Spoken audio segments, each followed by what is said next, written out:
Os puritanos foram homens que viveram entre os séculos 16 e 17, que marcaram sua geração por serem homens e mulheres comuns, porém conhecedores e praticantes profundos das Sagradas Escrituras. Os puritanos desenvolveram uma maneira revolucionária e mais bíblica sobre o que significa ser cristão.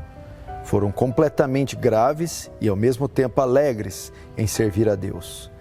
Homens que souberam lidar com muitas áreas da vida, como casamento, educação, economia, ministério, problemas com depressão, sofrimentos e heresias. Esses homens já não estão mais entre nós. O bastão nos foi passado. Agora chegou a nossa vez. Aprenda com esses grandes vultos do passado e marque sua geração como eles marcaram a deles.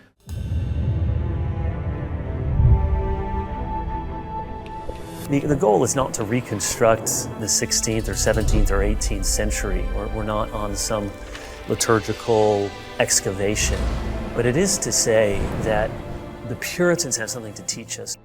It's a God-entranced heart and a God-entranced stomach and a God-entranced ears and eyes, and all of life and experience is God-entranced. Puritanism was part of the Reformation. To be a Puritan, you were swimming against the tide. And the Puritans were ruthless in their determination to remove everything that God was not pleased to have there. They had a revolutionary, more biblical view of what it means to be a Christian. Bunyan was a layman, but he used to gather congregations of 4 figures when he would be preaching to something like 3,000 people at 6 o'clock in the morning. And the Christian life was so beautiful, as he described it, so rich. I wanted to live like that, and I wanted to preach like that too. We have too much of empty motivational preaching, which is just saying we can do it, we can all do it, come on, let's do it. There's no depth. We're so far from the depth of the Puritans' commitment to the Word of God. That is the great gift they gave to us. In a secular age, it's hard to remember that there was a time when people were theologically driven. So as I understand who God is, I begin to see who I am. They were such utterly serious and joyful Christians. They knew that there was nothing in grace that coddled sin. They understood the necessity of the truths of theology to take root in their heart and in their life.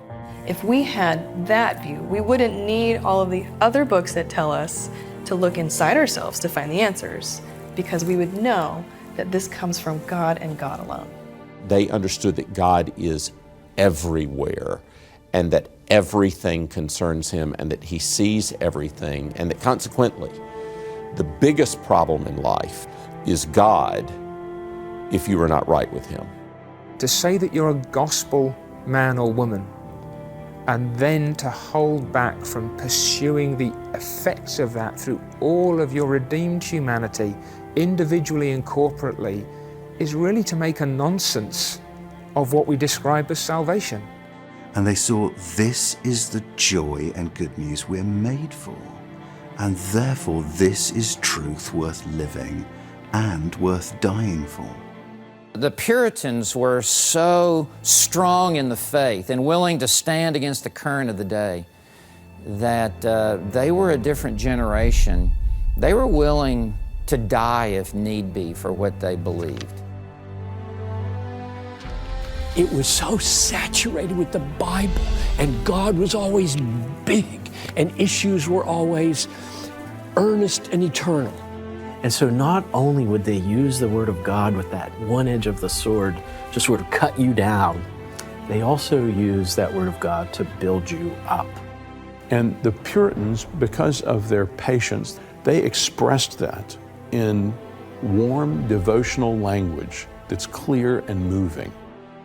If some of our forefathers and mothers in the faith could get so many things right and yet get some big things wrong, Lord, help us. What things might we be getting wrong? And so I sometimes think that, You know, the principle that was so obvious to the Puritans, how does God want to be worshipped, would be like a cold shower in the middle of the night to many churches today. It just never crossed their minds.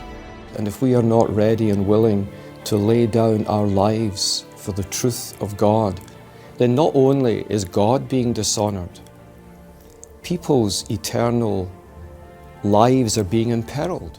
Are you interested in knowing the Bible? Are you interested in knowing Christ? Do you want someone to attend to the care of your soul? Then you're going to want to get to know the Puritans.